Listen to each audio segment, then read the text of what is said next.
Hello folks. Well, if you've ever flown any type of model aircraft from any time in your life, you will undoubtedly see your aircraft in the National Academy of Model Aeronautics Museum. In this video, I'm going to be showing pictures and some video while trying to keep it as short as possible. So you may want to pause the video at any time to read or study what I am showing you. Well, getting there had us driving through quite a blizzard, but thankfully the Chevy Tahoe I rented was able to get us and the kiddies too safely there and back, as you will see. The museum, along with AMA headquarters, is in Muncie, Indiana. Now, presently it's closed for the COVID crisis. Last year, I decided to donate my Byron Pitts biplane to them. There was no way I was actually going to try and ship it. The museum did not have one, and since it was the first aircraft produced by Byron Originals in Ida Grove, Iowa, and in an important part of the hobby, I decided it would be a good place to put mine to be safely at rest. Again, and as I've said in my previous videos, I want to thank Michael Conti for the kit and Ron Abels for the Biro drive so I could build and fly this piece of history, and a real favorite of mine. By the way, an application process to donate something to the museum must be followed as shown on the AMA website. In other words, you cannot just go and drop something off there. The museum committee meets twice a year to select from the applications. Well, as some of you know, last year I was inducted into the AMA Hall of Fame. So while I was there today, I was officially presented my plaque by the executive director, Chad Boudreau. It was really quite an honor for me. So after touring the museum, I was able to go out and fly at one of the locations on this huge national flying site.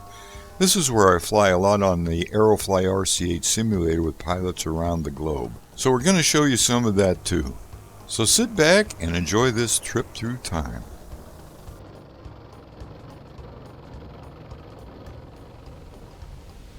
Hello folks, here we are finally at the AMA National Museum. And with me is the director of the museum, Michael Smith, longtime member of the AMA and supporter, and does a fantastic job here. We're very excited to add this airplane to the collection, especially given that the Pitts was the first one that Byron released. As I mentioned, we've got a P-51 that's in the process of being restored, but it's fantastic to be able to document the history of Byron with their aircraft that they released, to include one that has the Byron drive system. We're very appreciative and looking forward to having visitors come in and being able to see the airplane as part of the collection. So we certainly appreciate the donation. Thank you very much. Thank you. It's an honor to display, to believe it. This is Chad Boudreau, and you're the executive director yes. of the AMA. And it's a real pleasure to meet you. And I'm so happy to be donating the Pitts to you. Thank you so much. This is a perfect place to showcase the Pitts here at the National Model Aviation Museum. Thrilled to have this among our collection. Thank you so much for donating it. Oh, my pleasure, really. Model aviation actually was existing for more than 100 years before the Wright brothers. So, and that included powered flight. So for example, here we've got a half-scale reproduction of John Stringfellow's 1848 steam-powered airplane. And then on the other side, we have Lanchester's airplane that he flew in 1894, a twin rubber band-powered airplane. Wow. That is actually both of these are reproductions we had built for the museum. Part of that was trying to trace the history of the twin pusher. Obviously, the beginning of model aviation, twin pushers were king all the way up through the 20s. It actually had feathering props, and the blades were actually offset back here. So it's a very interesting. That is very cool. Interesting airplane. This is the oldest original airplane in the museum's collection. This is a compressed air powered airplane. Wow. It was manufactured by the Bing Toy Company in Germany. This one is circa 1914, and this was one of the very first commercially available complete airplanes like this. That's beautiful. You pumped it up with basically a bicycle pump, and the valve is back here on the back of the airplane. Oh, I see.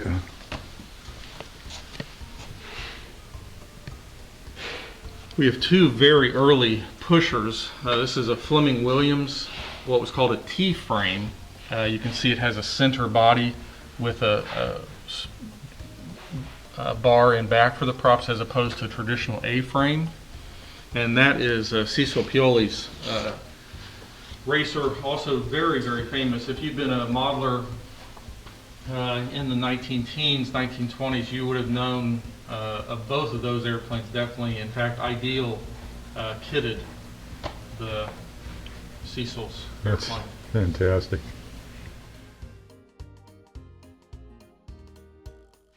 Racing Speed Navy Carrier, our 1950s hobby shop.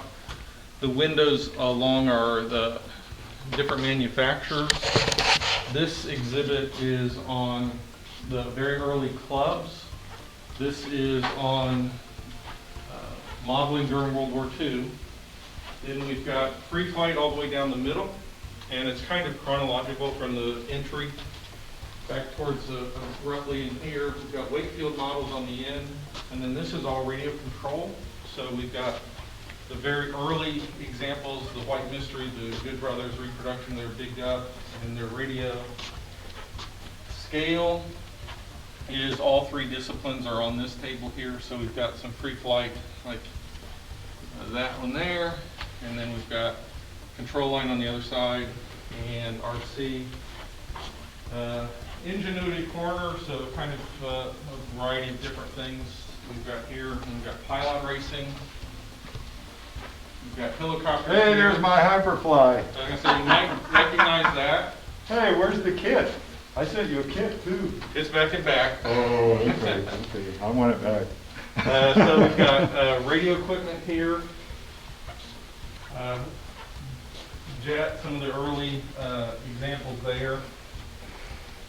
Pattern airplanes, the engine collection are multi-rotors, some early park flyers. All of the airplanes on the table here we just took down. I'll show you that real quick. In the back is our research library, magazines. Our magazine collection goes back to the 19-teens, books likewise. And then if we come around, here is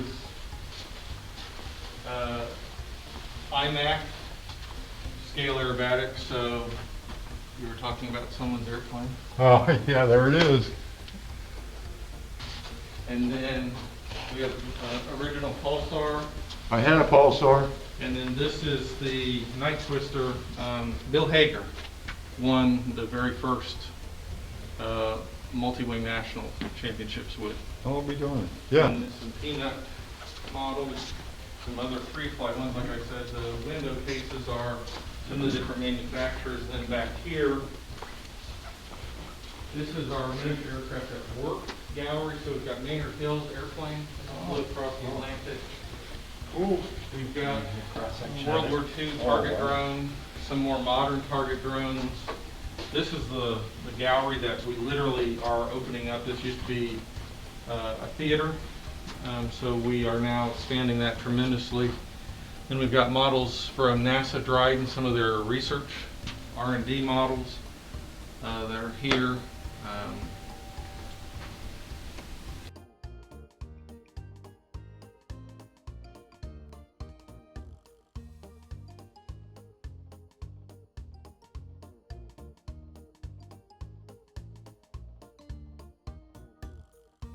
Oh, Smoothie. Nobler. I had those. There's the Thunderbird. Oh, that was a great airplane. Won my first trophy with that.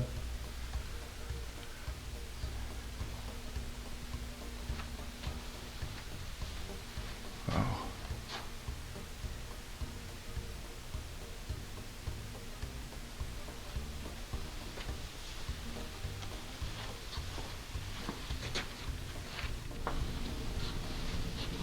There's the carrier landings.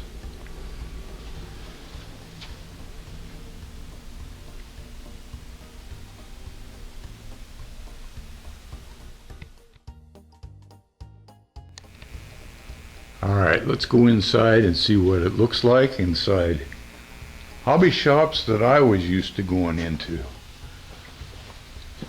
Howdy. Oh, look at all the kits.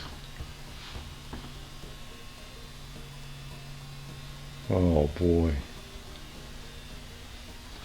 Yeah, you don't find many hobby shops around anymore like this. Look at all this. Fuel tanks, glow plugs, kits. Look at these wheels. Vico wheels. Wow. Everybody had Vico. Engines. There's a JetX. Wow. K&B. Oh, this brings back a lot of memories, folks. All these kits. Look at that.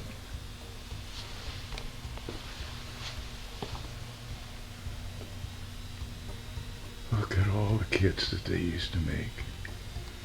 And you had to put these together.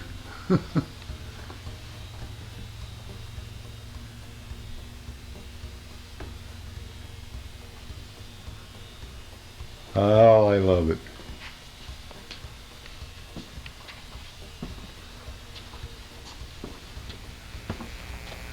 The old hobby shop.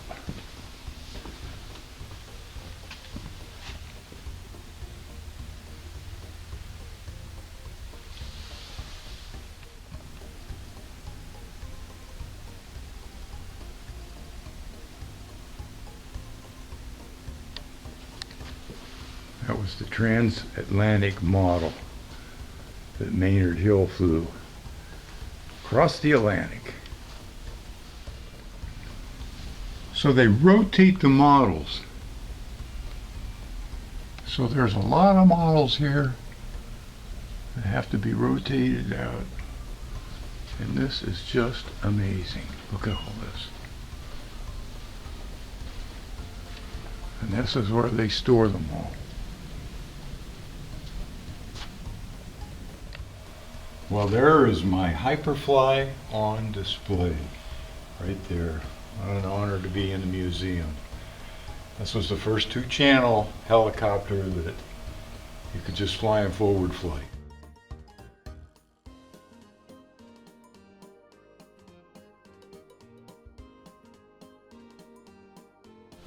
Well, this is the very first electric helicopter, and I have one of these. You've seen me fly them. They're fantastic. And I might get that back out and fly again. It's nice to see it on display. Incidentally, as a sidebar, this was one of the most important helicopters as it was the first production electric helicopter. As many of you know from my videos, I used to sell and distribute these for Cliff Rosen of Condor Hobbies in Costa Mesa, California. It also was a helicopter I developed the electric tail rotor motor for because the tail belt slipped so much. Vic Kamosik of Victor Engineering, who made speed controls at the time, developed a dual speed control for me to use. Of course, now ETRMs are on most small electric helicopters. And one of the first and most famous was the E-Sky Honeybee. These are some very old radios, escapements. Just amazing how things started out, folks.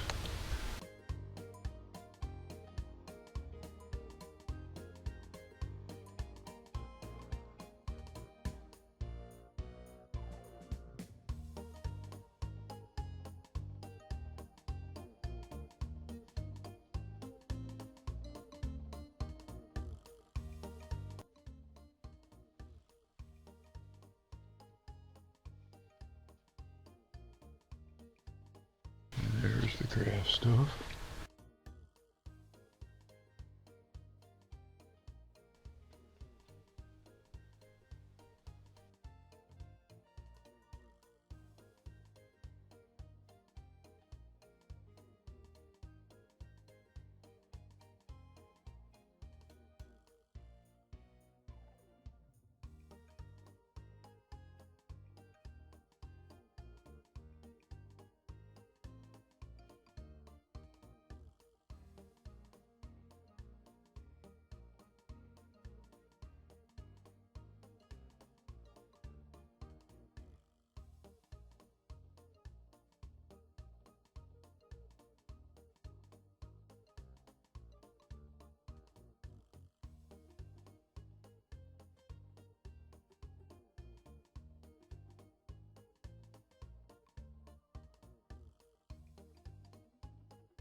Well, the Academy of Model Aeronautics International Aero Modeling Center and Flying Site is the largest in the world. So let's explore and see what it looks like and head over to where I usually fly online.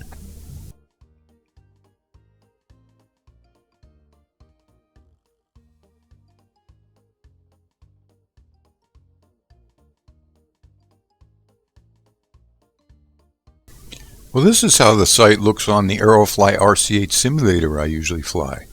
The building with the blue roof I always see, I am now standing in. How cool is that?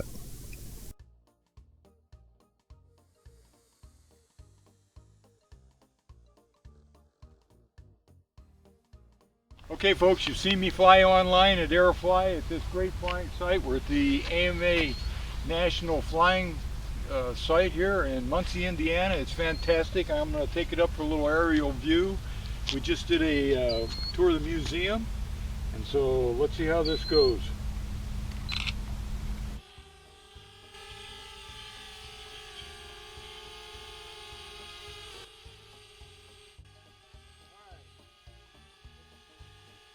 That's Terry Fraser standing there with his puppy watching. Wave at the camera. Hey folks.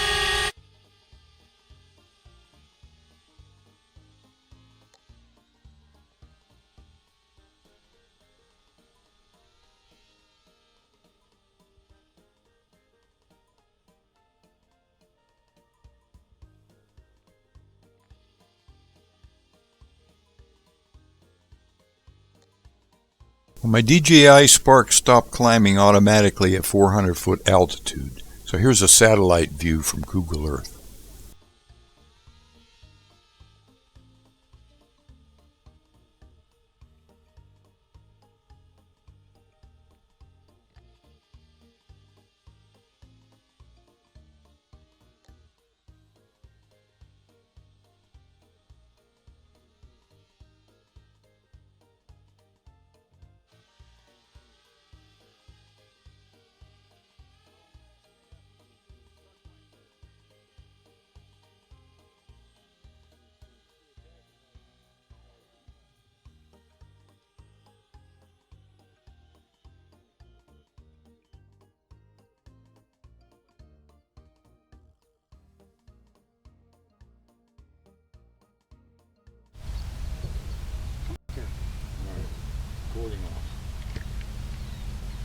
So there we go, folks. Yeah, you like that? Huh? David, on behalf of the Academy of Model Aeronautics, it is an honor to bring you into our Hall of Fame. There we go, let's just do it. This deserves it. Right. This is well deserved, and we are glad to add you among the ranks of our many, many notable members. We have a kiosk here at the National Model Aviation Museum that you'll be a part of. You'll be recognized throughout the entire campus as we recognize our Hall of Famers throughout, to include on our wall here at the museum. Take this plaque, and we appreciate everything you've done, not just for the AMA, but for the hobby as a whole. Well, I really appreciate that. I really do. Thank you very much, Chad. Thank you. It's an honor to meet you and to be here, too. Thank you. Thank you. Okay. Well, a special thanks to Chad Budrow, Michael Smith, and the Academy for their work in maintaining this wonderful museum, and thanks to my wife Ilea for her camera work and patience with my hobby. You can see the links in the description box for more information, and God bless. This is Dave Herbert, the Night Flyer, signing off for now.